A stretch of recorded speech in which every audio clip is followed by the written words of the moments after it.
한국 수출의 30% 차지하며 버팀목 역할을 해온 전자, 반도체 및 자동차 시장에서 위험 신호가 감지되고 있다.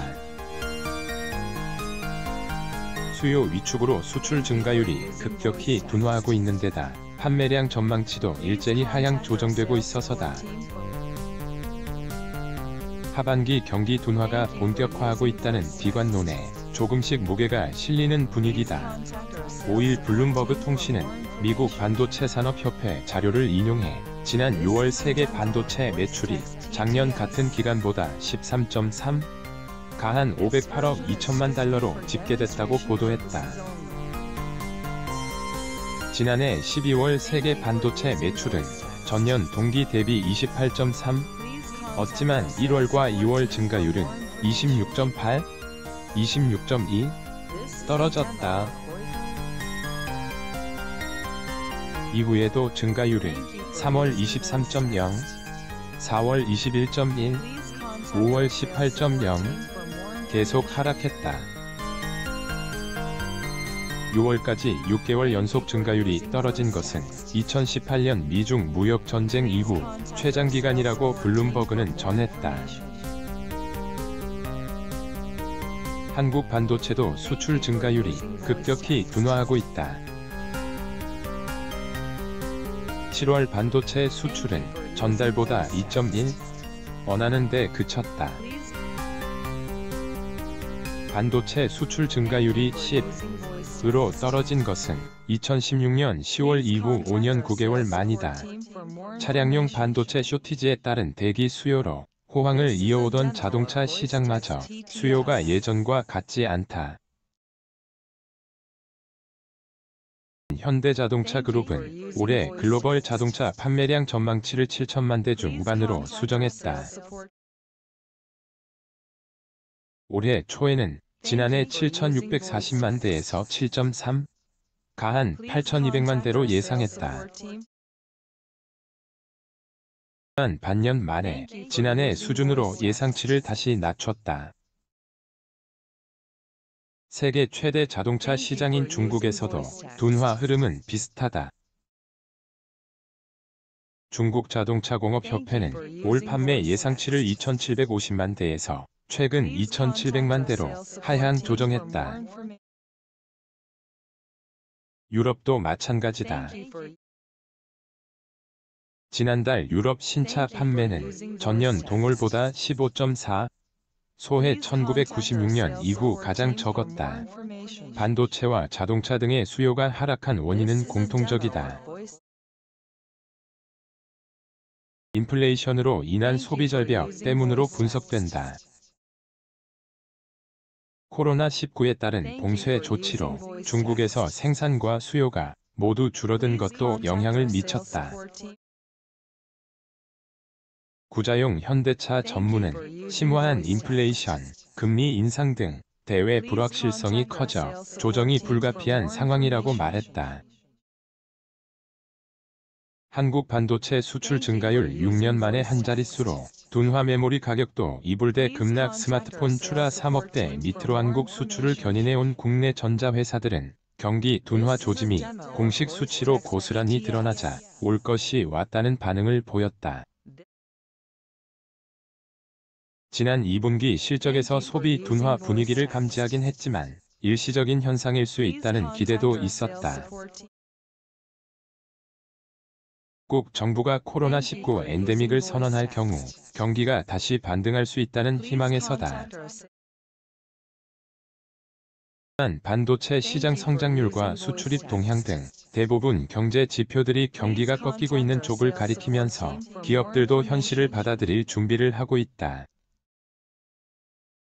대기업들은 보수적 투자 기조로 돌아섰고 반도체, 가전 중소기업들은 현금 유동성 확보에 나섰다. 반도체 성장률 눈에 띄게 둔화 한국을 포함한 전 세계 반도체 시장 성장률이 급격히 둔화하고 있다. 미국 반도체 산업협회에 따르면 6월 세계 반도체 판매액은 전년 동월 대비 13.3% 가하는 데 그쳤다.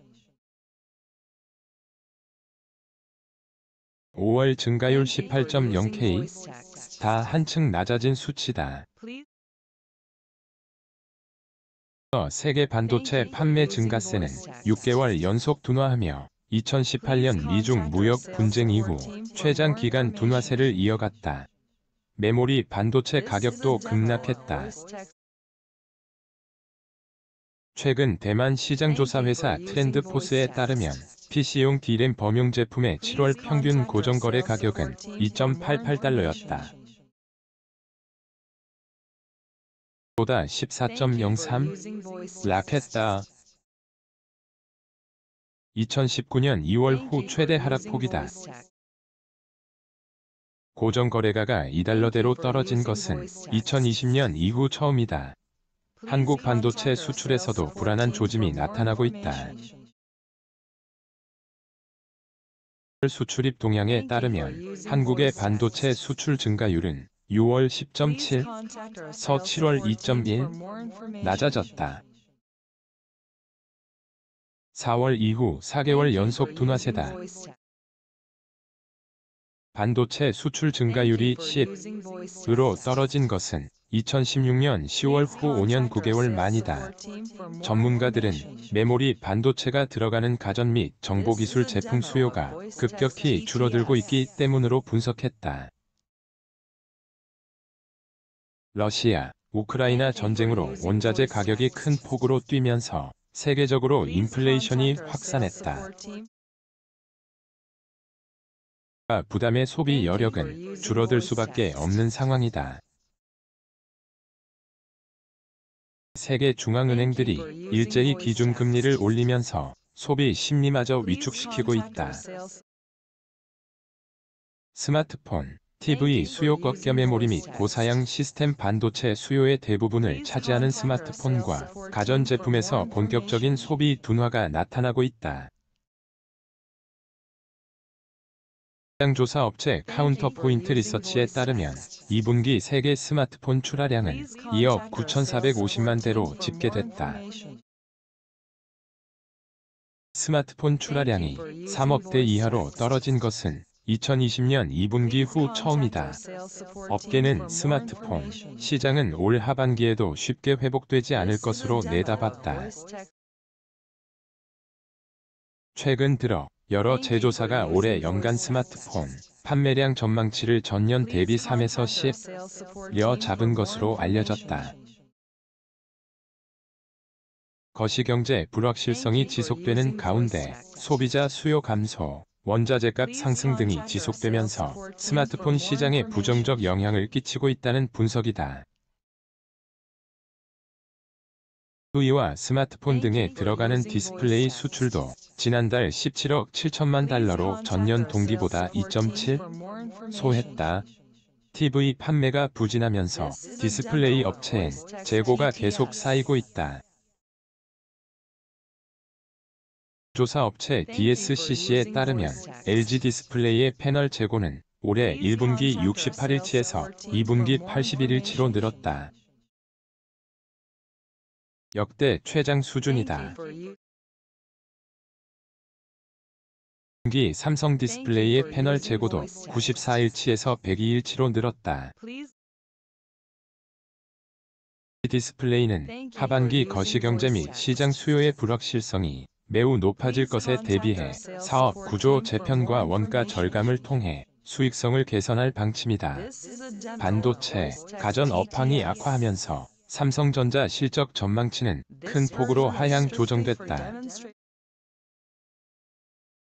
영업이익 컨센서스는 5월 말 63조 6천억 원에서 6월 말 60조 6천억 원, 지난 4일 54조 3천억 원으로 떨어졌다. 달, 새 14.6 소했다.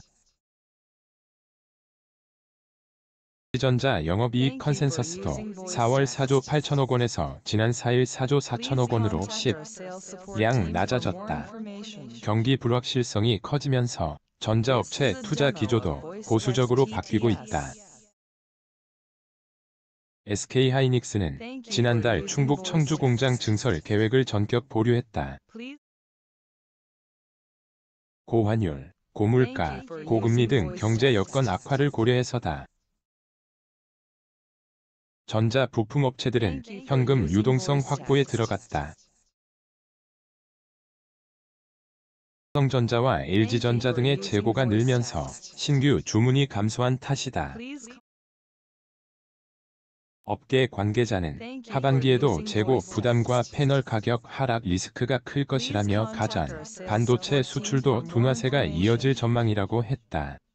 박신영, 허세민, 김형규, 정지은 기자 NYUSOS의 한경.